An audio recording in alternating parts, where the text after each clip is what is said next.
It has been less than a week since we first learned about President Trump's COVID-19 diagnosis. And since then, more than a dozen cases have been linked to the White House. Trump was hospitalized and then discharged. All the while, Americans continue to vote. This week was a roller coaster. One word would be disastrous. Chaos and limitless irresponsibility. It's under these unprecedented circumstances that both camps meet again. Tonight, it's Mike Pence versus Kamala Harris in a vice presidential debate like no other. We have all been thinking about the possibility that a vice president might have to step in. Understanding who is going to be a heartbeat away from the presidency matters. This vice presidential debate is almost certainly a preview of what's coming up in 2024. And so let's bring in our U.S. political panel. Republican and Trump supporter Danielle McCarthy is the editor of Modern Age Journal. Danielle Moody is a host of the podcast Woke AF Daily and co-host of the podcast Democracy-ish. And Yascha Mounk is a contributing editor at The Atlantic and associate professor at Johns Hopkins University. So thank you all for being here tonight. This debate, as we all know, almost didn't happen. It was historic, all sorts of strict precautions. Last week, a bit chaotic, to say the least. So I'm curious what your first impressions are of how this all played out. Let's start with you, Yascha.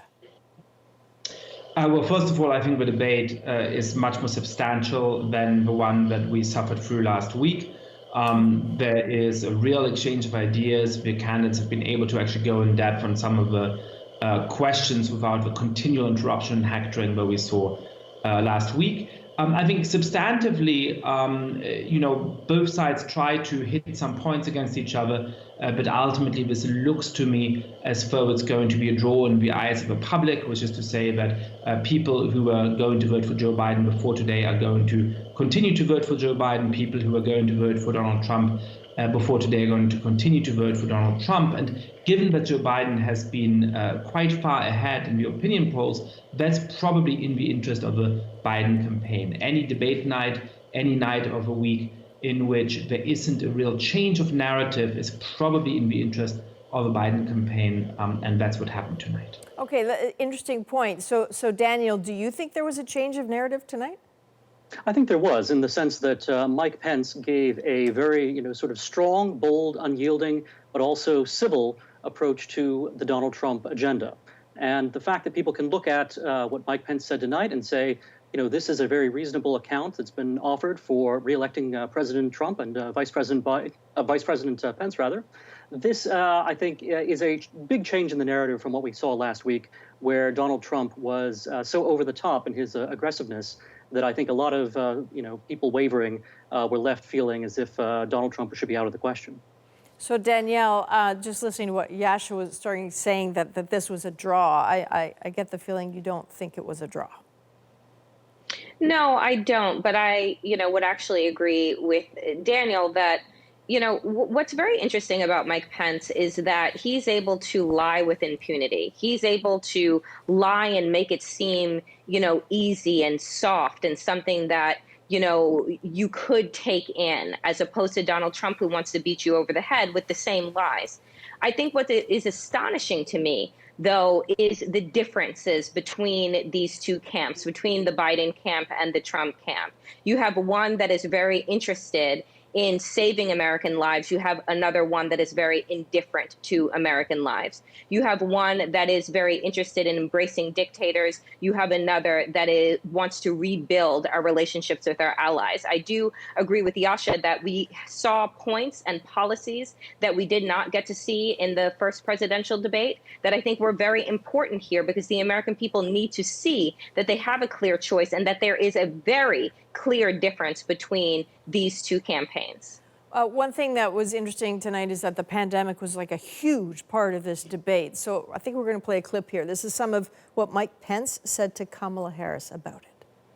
The fact that you continue to undermine public confidence in a vaccine, if the vaccine emerges during the Trump administration, I think is unconscionable. And Senator, I just ask you, stop playing politics with people's lives. Daniel, what went through you when you heard him say that? Good move, not a good move? Sorry, which of us?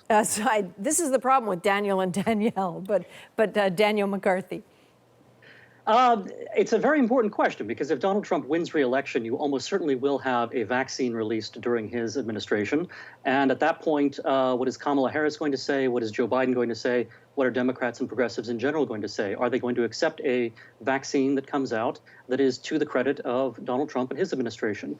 As Mike Pence mentioned during tonight's debate, for the past 4 years, Democrats have basically tried to delegitimize the results of the 2016 election. If they try to do the same thing in 2020 and going forward, you might very well see an anti-vaxxer movement on the left. Danielle, when we spoke last time, you really wanted to hear more about COVID, and I'm wondering to what degree you were satisfied or unsatisfied with what you heard about it this week. I think that it was right to be front and center, and I think that Kamala Harris's points with regard to whether or not she would take a vaccine that Donald Trump wants to give the stamp of approval on. This is the man that told us to shoot bleach into our arms and told us to take hydrochloroquine, which is from one of his donors.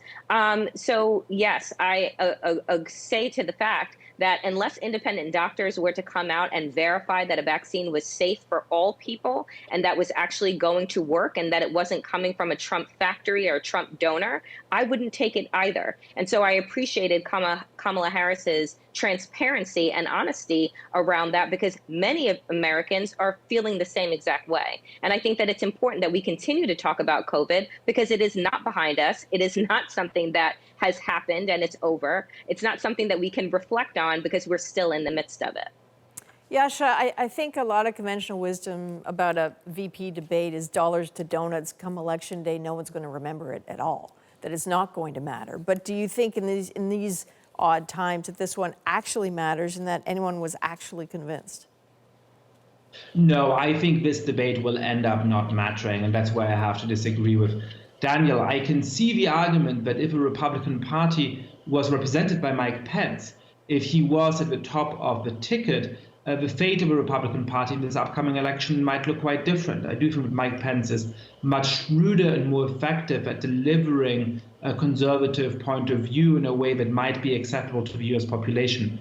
But we all know that Donald Trump eats up all of the oxygen in the political system, that this election is going to be a referendum on Donald Trump, not on Mike Pence. And so the fact that I think Mike Pence has fared relatively better compared to Kamala Harris, compared to how Donald Trump did last week, compared to Joe Biden, is not going to be of lasting significance. Because however reasonable Mike Pence may come across, I'm not sure he actually is reasonable, but however reasonable he manages to come across, people know that it's not Mike Pence calling the shots, it's Donald Trump, and he appears a lot less reasonable. Okay, let's play another clip now, this one of Kamala Harris. And, you know, it's interesting to watch. She spent a lot of time addressing the camera this time, just like Joe Biden. Mike Pence started to do it towards the end of the debate. But let's have a look at the style and the substance from Kamala Harris tonight. In America, you deserve better. Joe Biden will be a president who brings our country together. Senator Harris. And recognizes the beauty in our diversity and the fact that we Senator all Harris, have so much more in common than what separates us. So Danielle, briefly here, you know, not just on the tone, but on the substance, did she go where you wanted her to go, or were you hoping for something different? No, I am very proud of Kamala Harris's performance tonight. And I think that taking the cue from Joe Biden of speaking directly to the American people is important. And I think that it matters a lot because addressing Mike Pence, and again, it was the same thing that I had said on Twitter about the first presidential debate. Trying to fact check them in real time is not going to work. It's not going to work because the rate that they lie is like nothing we've ever seen. So talking directly to the American people, giving them the facts, talking about your policy, what you can do for them, looking into their eyes, that matters and it's effective. So last word to you, Daniel. Mike Pence is so calm. He's so cool. He had a fly on his head for a lot of this debate, didn't even notice it. But what do you think got under his skin tonight? I think what got under his skin the most, obviously, were the attacks on Donald Trump's attitudes towards the United States military. And as Mike Pence said, he has himself a family within the military, including a son. And, Mike Pence took that as a personal insult. And I think quite rightly, a lot of Americans took that as an insult to the commander-in-chief and to our armed forces as well. All right, Daniel McCarthy, Danielle Moody, and Yasha Monk, thanks very much. Thank you.